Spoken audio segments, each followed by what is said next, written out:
I have patients who have been smoking for 45 years and they're living a healthy life and they say it's because I smoke.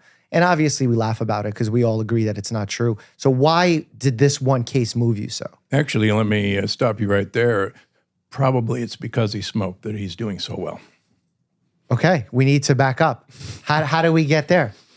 Well, I have a whole chapter in Gut Check looking at the healthiest, longest living people. And one of the unique features of most of the blue zones is that particularly the men are heavy smokers.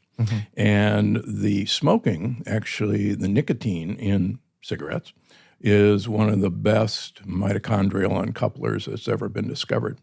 And we've looked at this through the wrong lens. We said, wow, what other healthy lifestyle things are these guys doing that's preventing smoking from harming them? In fact, we should have looked at it the other way. What is it about these people who are smokers that allows them to live to 105, 110 years old? And when you do that, then you say, okay, smoking was good for them. Why don't we see the oxidative stress that smoking, we all know occurs? Why don't we see the cancers in these people? And it's because the rest of their diet facilitates the absorption of the oxidative stress in these guys. So your state is that if you smoke but eat in this specific way, you can negate the effects of smoking, the negative effects of smoking. Yeah, what's fascinating as a heart surgeon, way back in the good old days, most of our patients were smokers. And they had specific proximal lesions in their coronary arteries. The rest of their blood vessels were absolutely gorgeous. And they were skinny for the most part. So how did you gauge that? Did you? What do you mean? We operated on them. But you operate on what other vessels that you saw? Like you would do peripheral arterial disease screenings on those patients? Yeah. And you would find... I used to operate on... Because one of the number one risk factors for peripheral arterial disease is smoking. Correct, because the smoking, the oxidative stress, isn't stopped by our current diet. Let me give you an example. Okay. We're one of the few animals that don't make vitamin C. And vitamin C, and I've written about this, so normally, unfortunately, collagen breaks as blood vessels flex and contract, and it breaks primarily at bends. And when that collagen breaks, vitamin C normally rebuilds that collagen.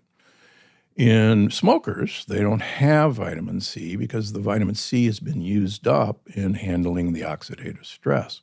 So they have basically raw collagen that sits out, and then we start the process of an inflammatory attack, and cholesterol is basically a spackling compound and just keeps spackling that area. The great news about smoking is that it always happens at these bends where flexion occurs.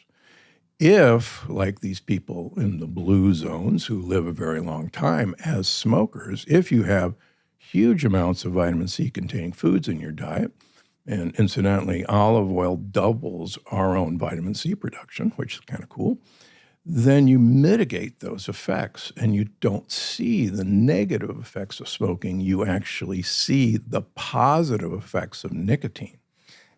Is there research that backs up where if you change someone's diet to have high vitamin C content, that there negates their risk of smoking? Because I've never seen that. Yeah, that's all been done in the blue zones. Well, that blue zones are not research studies. In fact, you've been quite critical of blue zones, even in your book. Yeah. For instance, let's take Sardinia, for example, one of the blue zones. Only the people who live up in the mountains actually have longevity. The people who live down by the water don't. What's different about those people is that they are sheep herders and goat herders. And what they eat is a large amount of fermented sheep cheese, sheep yogurt. And what makes them have longevity is the men, 95% of the men smoke, and only 25% of the women don't. What's unique is, as we all know, women live about 7 years longer than men.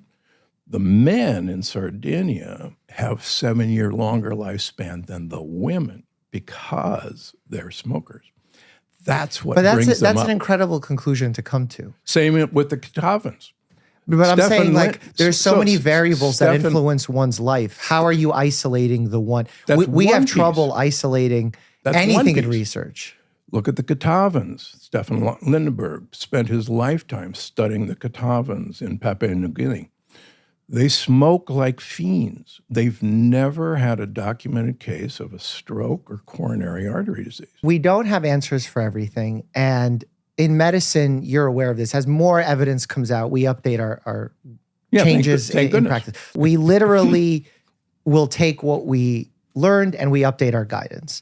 And from there, we need to have a strong layer of skepticism before we accept something as a changing of the way we do things. I completely agree with you. And I do not feel the caliber of the evidence that you use to make certain statements reach the level that we should make generalized claims that apples are horrible, that smoking isn't bad as long as you have high antioxidant levels, because those are dangerous statements to make, because they mislead people into thinking that smoking is safe, that apples are bad, and that might as well eat a Milky Way. And ultimately, I know that's not what you want. I know you genuinely want to help people. You want to help people off of ultra-processed foods. You want to help people get to a healthy weight, higher muscle mass, lower fat.